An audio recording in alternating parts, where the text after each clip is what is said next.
بسم اللہ الرحمن الرحیم۔ معزز سامعین السلام علیکم۔ سامعین، آج کی ہماری ویڈیو ہے آب زمزم کے بارے میں۔ ہر کوئی جانتا ہے کہ تقریباً 4000 سال پہلے حضرت ابراہیم علیہ السلام اپنی بیوی اور اپنے بیٹے حضرت اسماعیل علیہ السلام کو ایک پہاڑی کے قریب مکہ میں چھوڑ آئے تھے۔ جب حضرت اسماعیل کو پیاس نے تنگ کیا تو بی بی ہاجرہ اپنے بیٹے کی یہ پیاس نہ دیکھ سکی۔ وہ پانی کی تلاش میں ادھر ادھر کے چکر کاٹنے لگی۔ انہوں نے حضرت اسماعیل علیہ السلام کو ایک مقام پر لٹا دیا تھا۔ حضرت اسماعیل علیہ السلام نے پیاس کی شدت کو محسوس کرتے ہوئے اپنے پاؤں زمین پر مارے۔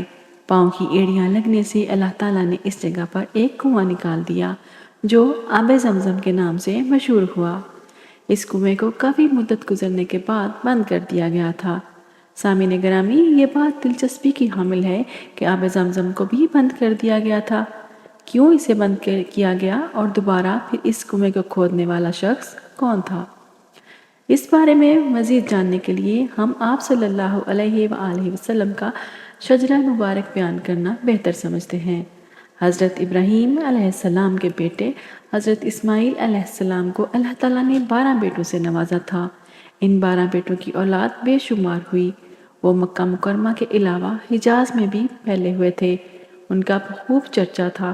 ان کے ایک بیٹے کے گھر ایک بیٹا پیدا ہوا جس کا نام کیدار تھا۔ ان کو اللہ تعالیٰ نے ایک بیٹے عطا کیا جس کا نام عدنان تھا۔ عدنان کے بیٹے کا نام معاد اور اس کے بیٹے کا نام نزار تھا۔ نزار کے 4 بیٹے تھے جس میں سے ایک بیٹے کا نام مضر تھا۔ مضر کی نسل میں سے قریش بن مالک کو جنم ہوا۔ یہ فہر بن مالک کے نام سے بھی مشہور ہوئے۔ قریش کی بے شمار اولاد ہوئی جو کافی قبیلوں کے اندر پھیل گئی۔ ان کی اولاد میں سے ایک بیٹا قصا بہت ہی مشہور ہوا جس کے 3 بیٹے تھے۔ ان میں سے ایک بیٹے کا نام مناف تھا جس میں سے ایک بیٹے کا نام ہاشم بھی تھا۔ ہاشم کی شادی مدینے کے نامی گرامی سردار کی بیٹی سے طے پائی۔ ان کے گھر ایک لڑکے نے جنم لیا۔ اس لڑکے کا نام شیبہ رکھا گیا۔ اس کے پیدا ہوتے ہی اس کے والد کا وصال ہو گیا۔ ان کے بھائی مطلب مکہ کے سردار تھے۔ ہاشم کے بیٹے کی پرورش مدینہ منورہ میں ہو رہی تھی۔ جب مطلب کو ان کی جوان بھائی کے بارے میں پتہ چلا تو انہوں نے اپنے بھائی کے بیٹے کو اپنے پاس لانے کا فیصلہ کر لیا۔ جو وہ اپنے بھائی کے بیٹے کو لینے مکہ آئے تو مکہ والوں نے سمجھا کہ یہ مطلب کا غلام ہے۔ مطلب نے لوگوں کو جمع کیا اور سب کے علم میں یہ بات لائی کہ یہ میرے بھائی کا بیٹا ہے اور میرا بھتیجا ہے۔ ہر کوئی اس کو مطلب کا غلام کے نام سے ہی پکارنے لگا، اس لیے شیبہ عبد المطلب کے نام سے مشہور ہو گئے۔ اس سے معلوم ہوتا ہے کہ ہر کوئی شیبہ کو عبد المطلب کے نام سے بلانے لگا۔ اس طرح عبد المطلب ان کا لقب پڑ گیا۔ اس سے مراد ہے کہ مطلب کا غلام۔ آج بھی ہر کوئی حضرت محمد صلی اللہ علیہ وآلہ وسلم کے دادا کو اسی نام سے یاد کرتا ہے۔ حضرت عبد المطلب کے گھر اللہ تعالیٰ نے بیٹے دیے۔ ان کے نام عبداللہ، حمزہ، ابو طالب، عباس، ابو لہب، حارث، زبیر اور عبد الرحمن تھے۔ ان میں سے عبداللہ کے گھر اللہ تعالیٰ نے نبی اکرم صلی اللہ علیہ وآلہ وسلم کو پیدا فرمایا۔ عبد المطلب کے بیٹوں میں سب سے حسین و جمیل حضرت عبداللہ تھے۔ مکہ پر قبیلہ جرہم کے لوگوں کا عروج تھا۔ وہ بیت اللہ کے نگران تھے۔ انہوں نے بیت اللہ تعالیٰ کی بے حرمتی کرنی شروع کر دی۔ ان کے قبیلے کا سردار مزاز بن عمرو تھا جو کہ ایک اچھے آدمی کے طور پر جانا جاتا تھا۔ اس نے اپنے قبیلے والوں کو منع کیا کہ بیت اللہ کی بے حرمتی نہ کرو۔ ان کے قبیلے والے نے اپنے سردار کی کسی بات کو نہ مانتے ہوئے بے حرمتی سے باز نہ آئے۔ مزاز بن عمرو اپنے قبیلے والوں سے مایوس ہوا۔ اس نے بیت اللہ سے سارا سامان نکال کر آب زمزم میں دفن کر دیا اور اس کنویں کو مٹی سے بھر کر خود وہاں سے کہیں اور چلا گیا۔ اس طرح اس کنویں کا نام و نشان آہستہ آہستہ مٹ گیا۔ اس کے بعد بنو حذاء نے بنو جرہم کو وہاں سے نکال دیا۔ بنو حذاء اور قصا کا دور اسی لڑائی میں گزر گیا تھا۔ اس کے بعد حضرت عبد المطلب کا زمانہ آ گیا۔ یہ کنواں کافی عرصہ قبیلہ جرہم کے سردار مزاز کے دور سے بند پڑا تھا۔ پھر اللہ تعالیٰ نے یہ کنواں حضرت محمد صلی اللہ علیہ وآلہ وسلم کے دادا حضرت عبد المطلب سے کھدوایا۔